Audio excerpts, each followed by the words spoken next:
اندازے لگاتا تھا۔ حلیمہ سعدیہ اس کے نزدیک سے گزری تو نجومی کی نظر حضور نبی اکرم صلی اللہ علیہ وآلہ وسلم پر پڑی۔ نجومی کو آپ صلی اللہ علیہ وآلہ وسلم کی مہر نبوت نظر آ گئی، ساتھ ہی آپ صلی اللہ علیہ وآلہ وسلم کی آنکھوں کی خاص سرخی اس نے دیکھ لی۔ وہ چلا اٹھا، اے عرب کے لوگو، اس لڑکے کو قتل کر دو، یہ یقیناً تمہارے دین کے ماننے والوں کو قتل کرے گا، تمہارے بتوں کو توڑے گا اور تم پر غالب آئے گا۔ یہ کہتے ہوئے وہ آپ کی طرف جھپٹا، لیکن اسی وقت وہ پاگل ہو گیا اور اسی پاگل پن میں مر گیا۔ ایک اور واقعہ سیرت ابن حشام میں ہے کہ حبشہ کے عیسائیوں کی ایک جماعت حضور نبی کریم صلی اللہ علیہ وآلہ وسلم کے پاس سے گزری۔ اس وقت آپ صلی اللہ علیہ وآلہ وسلم حضرت حلیمہ سعدیہ کے ساتھ تھے اور وہ آپ کو آپ کی والدہ کے حوالے کرنے جا رہی تھیں۔ ان عیسائیوں نے آپ صلی اللہ علیہ وآلہ وسلم کے کاندھوں کے درمیان مہر نبوت کو دیکھا اور آپ صلی اللہ علیہ وآلہ وسلم کی آنکھوں کی سرخی کو بھی دیکھا۔ انہوں نے حلیمہ سعدیہ سے پوچھا، کیا اس بچے کی آنکھوں میں کوئی تکلیف ہے؟ انہوں نے جواب دیا، نہیں، کوئی تکلیف نہیں، یہ سرخی تو ان کی آنکھوں میں قدرتی ہے۔ ان عیسائیوں نے کہا، تب اس بچے کو ہمارے حوالے کر دو، ہم اسے اپنے ملک لے جائیں گے، یہ بچہ پیغمبر اور بڑی شان والا ہے، ہم اس کے بارے میں سب کچھ جانتے ہیں۔ حلیمہ سعدیہ یہ سنتے ہی وہاں سے جلدی سے دور چلی گئی، یہاں تک کہ آپ صلی اللہ علیہ وآلہ وسلم کو آپ کی والدہ حضرت آمنہ سلام اللہ علیہا کے پاس پہنچا دیا۔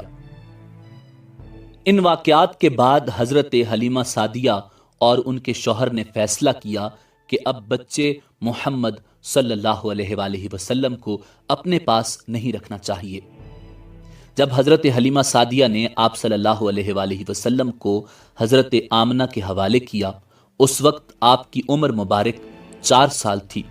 ایک روایت یہ ملتی ہے کہ اس وقت عمر 5 سال تھی، ایک تیسری روایت کے مطابق عمر مبارک 6 سال ہو چکی تھی۔ جب حلیمہ سعدیہ نے آپ صلی اللہ علیہ وآلہ وسلم کو حضرت آمنہ سلام اللہ علیہا کے حوالے کیا تو اس کے کچھ دنوں بعد حضرت آمنہ سلام اللہ علیہا انتقال فرما گئیں۔ والدہ کا سایہ بھی سر سے اٹھ گیا۔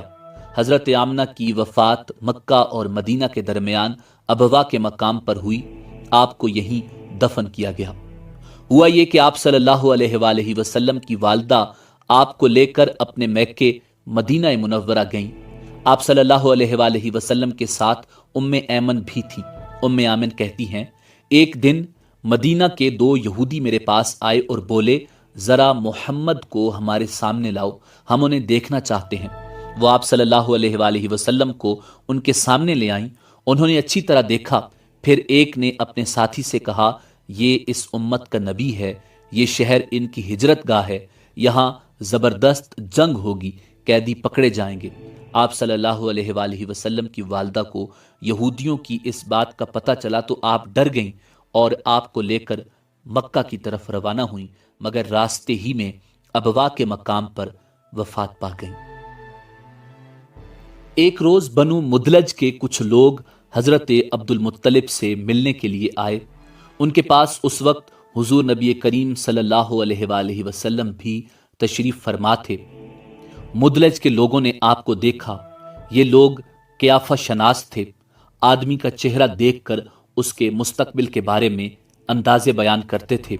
انہوں نے حضرت عبد المطلب سے کہا، اس بچے کی حفاظت کریں، اس لیے کہ مقام ابراہیم پر جو حضرت ابراہیم علیہ السلام کے قدم کا نشان ہے، اس بچے کے پاؤں کا نشان بالکل اس نشان سے ملتا جلتا ہے۔ اس قدر مشابہت ہم نے کسی اور کے پاؤں کے نشان میں نہیں دیکھی۔ ہمارا خیال ہے یہ بچہ نرالی شان کا مالک ہوگا، اس لیے اس کی حفاظت کریں۔ مقام ابراہیم خانہ کعبہ میں وہ پتھر ہے جس پر حضرت ابراہیم علیہ السلام کعبہ کی تعمیر کے وقت کھڑے ہوئے تھے۔ معجزے کے طور پر اس پتھر پر ابراہیم علیہ السلام کے پیروں کے نشان پڑ گئے تھے۔ لوگ اس پتھر کی زیارت کرتے ہیں، یہی مقام ابراہیم ہے۔ چونکہ آپ حضرت ابراہیم علیہ السلام کی نسل سے ہیں، اس لیے ان کے پاؤں کی مشابہت آپ میں ہونا قدرتی بات تھی۔ ایک روز حضرت عبد المطلب خانہ کعبہ میں حجر اسود کے پاس بیٹھے ہوئے تھے۔ ایسے میں ان کے پاس نجران کے عیسائی آ گئے۔ ان میں ایک پادری بھی تھا۔ اس پادری نے حضرت عبد المطلب سے کہا،